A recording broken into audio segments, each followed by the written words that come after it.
Genghis Khan. Let's be real. That name, it just echoes through history, doesn't it? It's synonymous with conquest, with empire. But behind that massive legend was a man whose story is, and I mean this, one of the most incredible rises to power the world has ever seen. So how do we even begin to think about him? Is he the brutal conqueror who left millions dead in his wake? A savage tyrant? Or was he the founding father of the entire Mongolian nation? That's the huge question hanging over his legacy, and to even try to answer it, we have to go all the way back to the beginning. Because before he was the great Khan, before the legend, he was just a boy named Temüjin. And really, understanding his journey from that one name to the other, that's the whole key to understanding the man himself. His birth name, Temüjin, is actually surprisingly humble. I mean, one story says his father, who was just a minor chieftain, literally named him after a Tatar enemy he'd just captured. It's such a small, almost random start for a guy whose future title would decide the fate of entire continents. Yeah, his rise to power wasn't born from any kind of privilege. It was forged in the absolute harshest conditions you can possibly imagine. His brutal youth, it shaped everything about him. His ruthlessness, his incredible resilience, and his absolute non-negotiable demand for loyalty. Just look at this timeline. It's like one disaster cascading into another. He's only 8 years old when his dad is poisoned. A year later, his own tribe abandons his family, just leaves them to die on the steppe. He spends his teenage years just trying to survive as a hunter-gatherer, gets captured by rivals, and has to pull off a daring escape.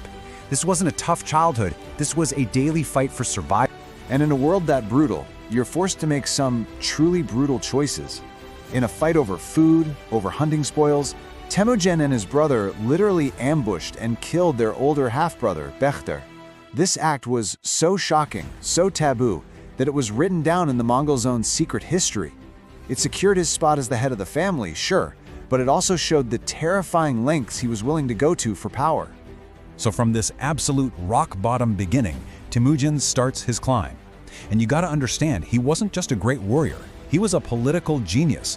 He was a master of making alliances and, more importantly, inspiring a totally new kind of loyalty on the steppe. He had a playbook, and it was methodical. First, you form the critical alliances. He does this through marriage, by calling in old favors his father was owed. Then, you systematically take out every single rival tribe, one by one. He even defeated the tribe led by his own childhood blood brother, Jamuka. But his real genius, it was how he got people to follow him. It wasn't about your family name. It was about your skill. He had this radical idea to promote warriors based on merit alone. And by 1204, he stood alone as the undisputed master of the entire steppe. And this promise wasn't made from some high and mighty throne. He swore this oath right after a crushing defeat, when he was hiding out with just a handful of followers by a muddy lake called Baljuna. He promised this small, diverse group a shared destiny. They would share the good times and the bad together. This oath, the Baljuna Covenant, forged an unbreakable bond with the men who would become the core of his empire. Okay, so the tribes are united. Now what? Well, his next move was maybe his most revolutionary of all. He didn't just conquer, he completely remade Mongol society from the ground up, all to build an empire that would actually last. At this huge assembly in 1206, Temüjin takes on a new title, Genghis Khan. Now, we're not totally sure what it means, but universal ruler pretty much captures the spirit of it. He believed the sky god Tengri had given him a destiny to rule the world, and this name was him announcing it to everyone.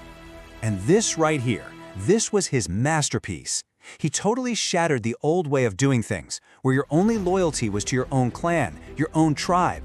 He broke up those tribes, mixed their warriors into new units, and demanded that their loyalty now belonged to him and only him. Suddenly, it wasn't about who your father was, it was about what you could do on the battlefield. He didn't just unite the Mongols, he created a whole new Mongol identity. And with this brand new, incredibly disciplined war machine, he turned his sights outward. And the speed, the sheer scale of his conquests, it's just mind-boggling.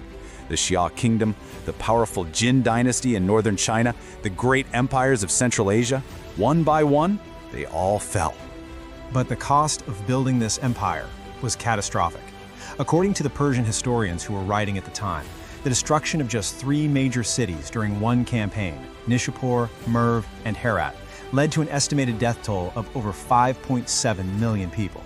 Now you might be thinking, is that number for real? And yeah, modern historians are cautious with figures like that. But you have to remember who wrote them down. Chroniclers like Juice Johnny, he was an eyewitness. He saw the devastation firsthand. The sheer horror of what happened is baked right into the historical record by the people who lived through it. And all of this brings us right back to that central contradiction of the man, doesn't it?